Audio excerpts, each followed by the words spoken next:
Lisez bien la partie manipulation où on vous explique tout ce que vous devez faire. Hein. Voilà.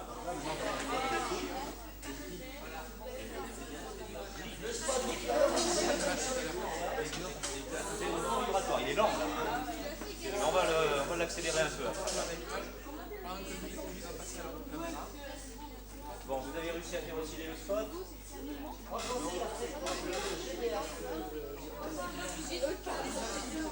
Oui, mais attention, votre BF n'est pas...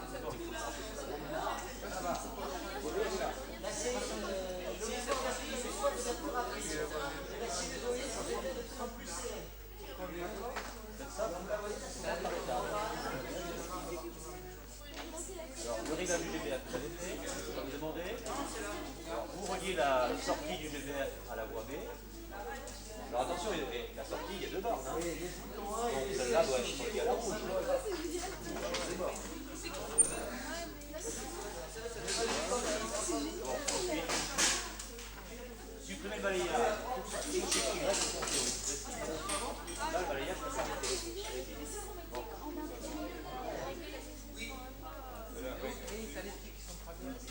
Alors, vous mettez la sensibilité en continu. Voilà. C'est pas au point?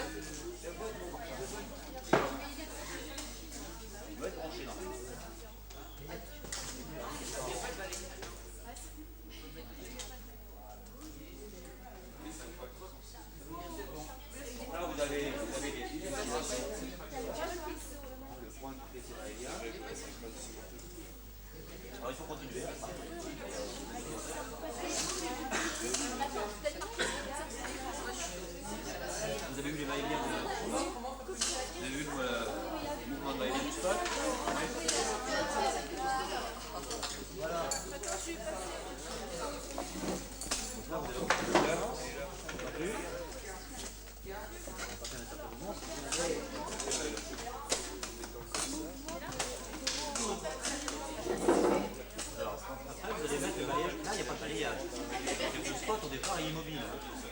branche le générateur, on voit ça. Donc là, c'est ce qu'on faisait tout à l'heure sans dérouler le papier. On voit le trait vertical. Maintenant, l'équivalent du déroulement du papier, ça va être le balayage. Donc le balayage, il faut le mettre en fonctionnement, mais vous travaillez sur la voie B. Alors, voilà, il faut appuyer sur YB. Et attention, vous avez réglé la base. Et quoi, le score là? Oui, mais voilà, c'est bon.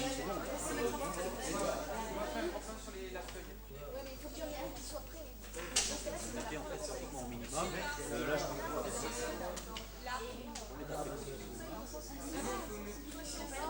Au secours! Qu'est-ce qui se passe? On n'a plus rien! Ah! Madame Supic a perdu le maximum!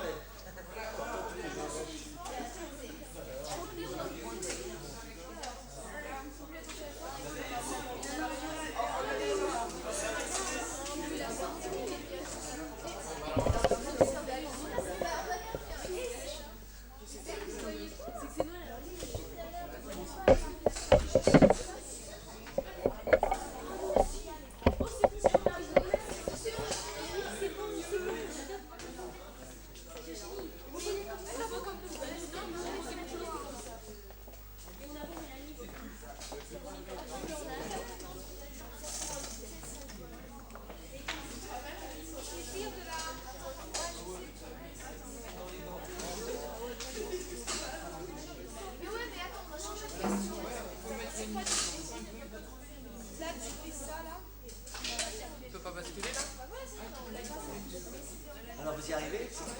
On va voir.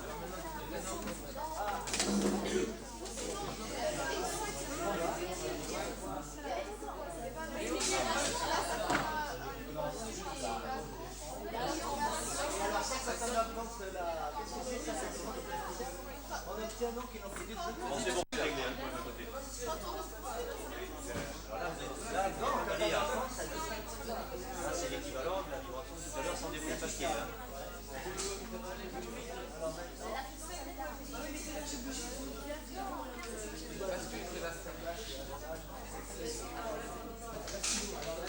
Là, vous êtes passé ici.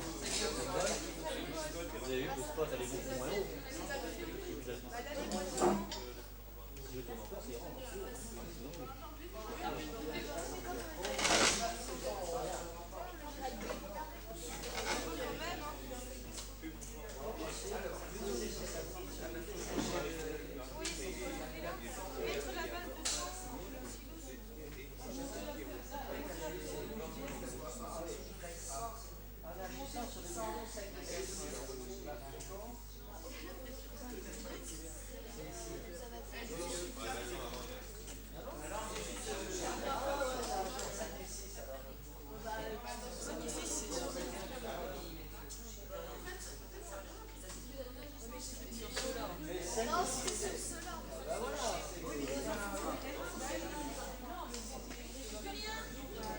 C'est normal parce que tu as touché les numéros 5, vous avez stabilisé la carte et 10. Voilà, donc vous avez tout. Il faut revenir.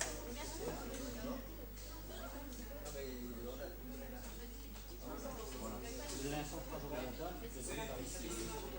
Alors, si vous voulez qu'il apparaisse bien là, qu'il disparaisse bien là, ce bouton soit plus facile. Alors là, il est complètement décalé vers la droite. Ce qui fait qu'on voyait juste un petit bout de la figure.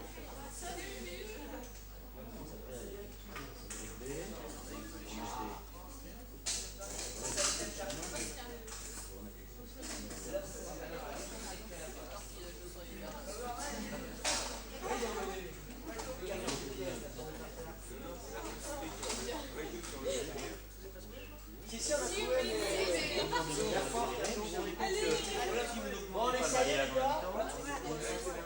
oui, alors pourquoi? Simplement parce que ça va trop vite comme ça, pas assez comme ça. Donc quand on augmente la vitesse d'ensemble, pour bien la voir apparaître, c'est qu'à la fin, il faut en même temps augmenter la vitesse horizontale. On augmente la vitesse verticale pour adapter en quelque sorte à la horizontale. Donc la vitesse du squat horizontale, vous arrivez par là. Donc là, il est très lent actuellement. Donc il faut monter ici, vous allez voir votre vitesse, les bouger en quelque sorte, il va commencer à apparaître.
tu augmentes la vitesse horizontale, la sinusoïde va.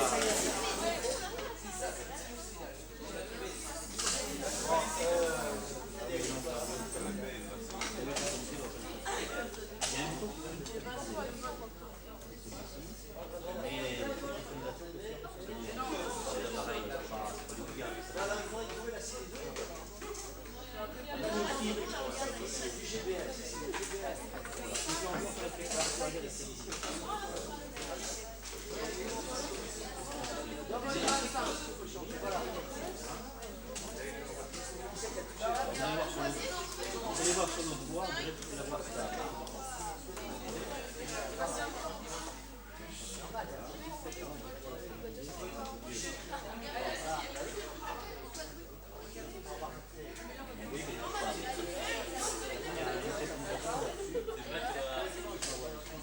Oui, là, l'augmenter, c'est bien, en fait. Plus encore, si on veut. Alors, on peut augmenter la fréquence ici. Bien de plus en plus serré.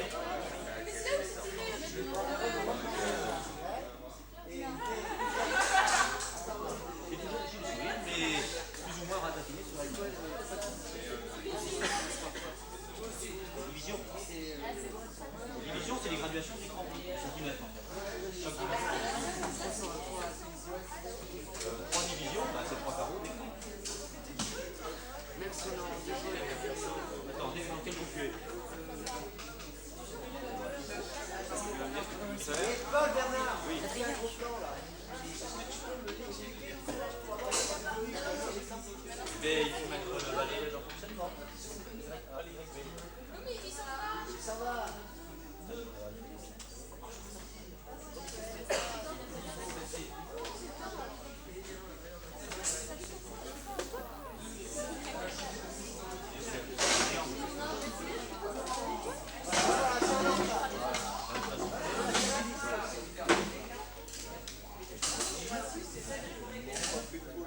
Et pour la stabiliser, on travaille sur cette voie. Parce qu'il y a une synchronisation. Et oh, je fais n'importe quoi, vous voyez. Voilà. Donc là, il faut passer maintenant en voie et en voie. Et là, voilà. Tu peux la baisser. Alors, si vous augmentez la fréquence, Vous voyez ce que ça fait quand on demande à la fréquence. alors on peut augmenter on augmente la vitesse verticale, on augmente la fréquence, on veut maintenant augmenter aussi la vitesse horizontale, et on détale, et le pro italien. On va partir en attaquer, Paul. Oui, on peut attaquer la suite parce qu'ils ont été bien normalement. C'était juste pour regarder le côté qualitatif des choses. Hein. Allez, Bon, tout le monde a réussi à voir les oscillations du spot sans balayage et la sinusoïde après. Non.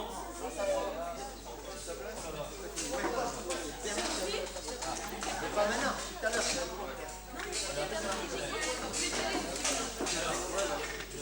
Vous éteignez le silo.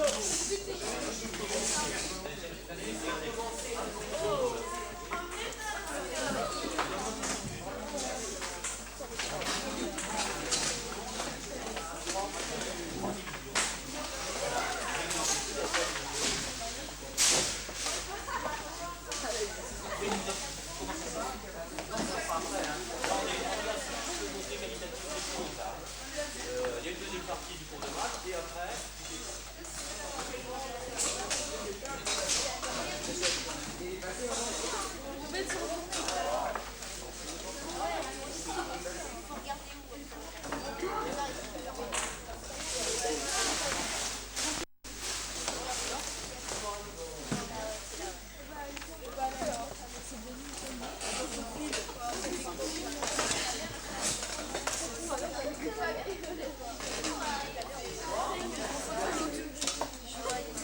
Flavie, tourne-toi et regarde.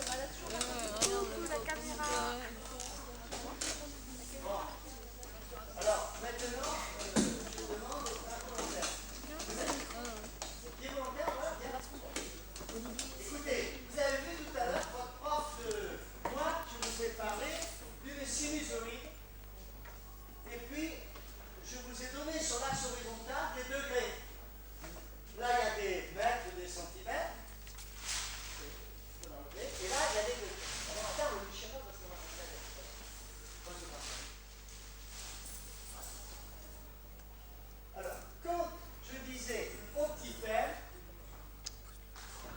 égal à A sinus alpha. Ça, c'est la courbe que nous avons vue tout à l'heure. Alpha, c'était les degrés, A, c'était l'amplitude, et comme ça allait du maximal de plus à moins, je mets une petite barre qui signifie que je suis en mesure AGB. Exact. Bien. Mais le prof, lui, il nous a donné, il a parlé de temps, de constante de temps, et il a dit sur son horizontale, il a petit t. Alors, à quel moment, je pose la question, qu'est-ce que c'était? À quoi ça nous a servi? Pour les radians, d'accord? Vous vous rappelez, on avait, je le mets là, on avait mesuré le rapport, on avait mesuré la longueur de cet arc sur le rayon. Et qu'est-ce qu'on avait trouvé? La longueur de ça sur ça, c'est égal à la longueur de l'arc, quelle couleur? Rouge sur le rayon rouge, de l'arc sur le rayon vert, de l'arc, bon, etc. On écrivait L sur R égale L sur R égale. Alors, plus tard, vous apprendrez quand vous serez ingénieur que grand N, ça veut dire quelque chose, c'est des équations de dimension sur les longueurs. Une longueur d'arc, c'est petit. L sur R égale longue alpha, ok? L égale alpha. Qu'est-ce que je peux dire? Qu'est-ce qu'on a là? Une proportion. En effet, c'est une. Qu'est-ce que c'est une proportion? Égalité de rapport. Et vous voyez un rapport ici? 1 sur Alpha sur 1. Donc, à quoi est égal M? M est égal à. Écrit en gros parce qu'il faut, je vois rien. Mais vas-y, ça fait rien. L égale R. R sur alpha. Oui, c'est bien ça. Quelles sont les propriétés des proportions? On peut changer les diables de 2 à 2. Et on peut changer de. Comme ça, 2. Et à 2 à 2. Fais le produit en croix, tout simplement. Fais le produit en croix. Exécute le produit en croix. Alors, L fois quoi? Égale. Voilà, R fois. Est-ce qu'on écrit multiplier? Non, on écrit L égale R alpha. D'accord? Ça va? L égale R alpha. Quand j'exprimais L en mètres, R était exprimé en quoi? En mètres, et alpha est exprimé en degrés. À quoi ça a servi ça? En radian. Mais pourquoi? Quelle est l'utilité du radian? Quand je dis alpha égale L sur L, là ce sont des quoi? Des mètres? Là ce sont des mètres. Est-ce qu'il y a une unité? Non, donc le radian c'est une unité sans unité. Bien utile pour le professeur de physique, et pour le prof de maths aussi d'ailleurs plus tard. Donc, on a L égale R alpha, ok? On avait mesuré. J'avais dit aussi une chose, on peut diviser, quand on a une égalité, on peut multiplier, diviser, additionner, toujours par le même nombre. Ici, je vais diviser par T. L sur T égale R alpha sur T. Quand avez-vous entendu parler de L sur T? Longueur sur temps. Dans quel opérateur? Dites-le, c'est quoi? Bon, quand vous êtes au volant, dans la voiture de vos parents, qu'est-ce que vous voyez? Le kilomètre-heure. Donc ça, c'est une vitesse. C'est une vitesse. Ça s'exprime V égale L sur T. D'accord? Vous suivez? Ça va? Et ça, les radians par seconde, ça vous dit rien? C'est une vitesse. Mais une vitesse, il sera comment? Radian, qu'est-ce que c'est? C'est la mesure de quoi? D'un angle? Non, mais dis pas plus fort. Alors, vas-y. Radian, c'est la mesure de quoi? D'un angle. Là, c'est des radians par temps, mais par seconde. Et qu'est-ce que c'est, à ton avis? Des mètres par seconde, c'est une vitesse linéaire. Donc, des radians par seconde, qu'est-ce que ça sera? C'est une vitesse. Attendez. Le radian, ça mesure quoi? Un angle. C'est des angles par seconde, donc c'est une vitesse. Mais dis-le, plus fort. Angulaire. C'est une vitesse angulaire. Alors, en physique, on a décidé d'appeler oméga. Chaque fois que vous trouvez oméga, c'est une vitesse angulaire. Ça s'exprime en alpha sur temps, c'est-à-dire en radians par seconde. Attention, c'est très important. Ici, ça s'exprime en mètres par seconde. Ça va, vous suivez? Bon, déjà, à quoi est égal? Qu'est-ce que c'est ça? Une proportion. À quoi est égal alpha?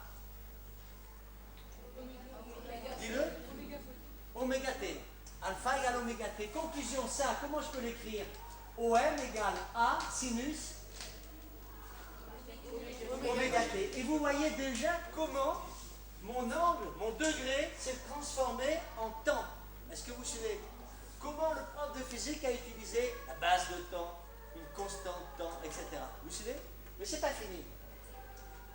Ça, alpha, quand je fais un tour de 360 degrés, qu'est-ce qui est caractéristique? Quand j'ai fait un tour de 360 degrés, ou encore 2π. Ici, on va lui donner une valeur. Ça s'appelle, que fait le mouvement quand je suis en cette position-là? Qu'est-ce qu'il est? Bon, mon mouvement, j'ai fait un tour. Je fais un tour, ok? J'ai 360. Je reviens ici, 390. Où je suis? À 30 degrés, exact. Ensuite, qu'est-ce que ça veut dire? Oui, mais dites-le. Quand ça revient au même niveau. Oui, on revient au même endroit. On a les mêmes valeurs. Qu'est-ce que c'est ces mouvements qui reviennent toujours au même endroit? Vous avez vu les lunes, les cartes. Bon, mais tout simplement, alors là, sans être vulgaire, bon, les filles ont quelque chose que les garçons n'ont pas et qui viennent tous les mois. Donc, ça s'appelle. Oui, alors vous êtes plus fort que moi, hein, oui. D'accord, c'est mensuel et ça s'appelle un cycle, ça s'appelle une. Oui, dis-le, période, oui. C'est des périodiques. Vous avez des périodiques, excusez-moi. Bon, mais c'est ça. Eh bien, une période, c'est le temps que met le mobile pour revenir à sa position initiale. Le temps que met le mobile. Vous voyez, le mobile, il va aller A, B, A', B', A. Eh bien, pour venir ici, il va mettre un temps que j'appellerai grand T, qui s'appelle la période. On reprend ça. Ça se traduira ici au temps T. Regardez, ne bouge pas. Le temps T, qu'est-ce que ça représentera, à ton avis, le grand temps T ici? Ici, je vais décider que c'est le temps. Qu'est-ce que je vais mettre ici à 360? Qu'est-ce que je vais mettre? La période, c'est-à-dire le symbole, c'est grand T. Et à 180, qu'est-ce que je vais mettre? T sur 2. Et ici, à 90? T sur 4. Vous suivez? Ça va? Ça va? Vous suivez? Donc, j'ai le temps. Alors, j'aurai oméga égale 2π sur grand T. Ça va, vous suivez? Oméga égale 2π sur... Donc ici, je peux l'écrire. OM égale A sinus quoi? 2π, dites-le. 2π sur grand T. Multiplié par... Efface le tableau. Alors, vous avez dans ce cours, je les ai soulignés en jaune, vous aurez beaucoup de choses à retenir. D'abord, la vitesse qui est égale à L sur T. Et pour une période grand T, je reprends ici mon dessin, je vais le faire devant vous. Je fais ma sinusoïde comme ça. Là, on avait 0 et 180 degrés. 180, marque-le, 360. Là, tu as grand T, moi j'ai grand T sur 2. Ici, qu'est-ce que ça sera? T sur 4, c'est un quart de période. Et toi, ça sera combien? Non? Un demi? 3 T. Là, j'ai 1 T sur 4. Là, j'ai 2 T sur 4. Et là, j'ai 3 T sur 4.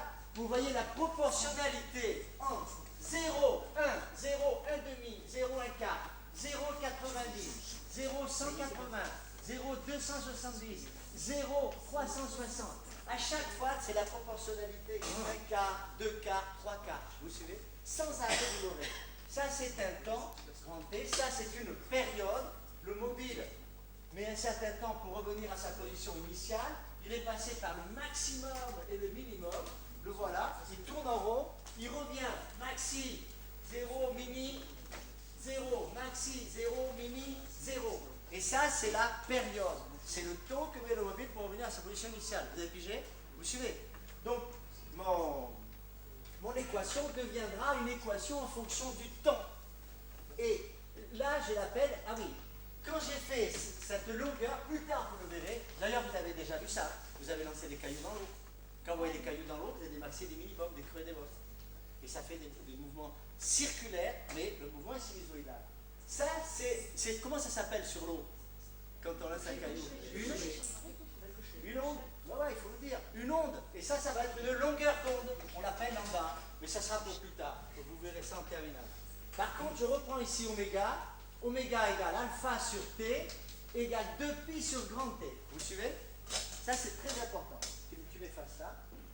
Alors, vous avez pigé. Donc, un mouvement sinusoïdal se reproduit au bout d'un certain temps qu'on appelle la période. D'accord? Et cette période, si vous voulez, l'amplitude correspond à le maxi et le mini de mon cercle. Mon cercle de plus en plus grand ou de moins grand, peu importe. Parce que le temps, ceci est important. Alors, je prends 3 exemples. Vous avez vu votre prof qui vous a parlé de fréquence. Bien. Ici, je décide qu'on a 1 seconde. Là, je vais faire une sinusoïde. Alors, quel est le temps quand je te dis ici que tu as 1 seconde, que le mobile met 1 seconde pour revenir à sa position initiale? Quelle est la période? Je vais dire avec quoi? 1 seconde, plus fort. Ok. Combien tu as fait de tours? Attends, levez la main. Combien elle a fait de tours? Vas-y, levez la main. Ouais, parfait. Toi, Rossignol. 1, t'écris. Comment on va symboliser le nombre de tours, à votre avis? Quelle est la lettre qu'on va donner pour avoir le nombre de tours? Réfléchissez. Pour le temps, on a pris la lettre T. Pour les réels, on a pris la lettre R. Pour le nombre de tours, voilà, N, écrit grand N égale 1. Non, à côté. Grand N égale 1. Je vous demande d'être vigilant. À quoi est égal N fois T? 1. Comment sont ces deux nombres, N et T? Égaux. Ils sont égaux.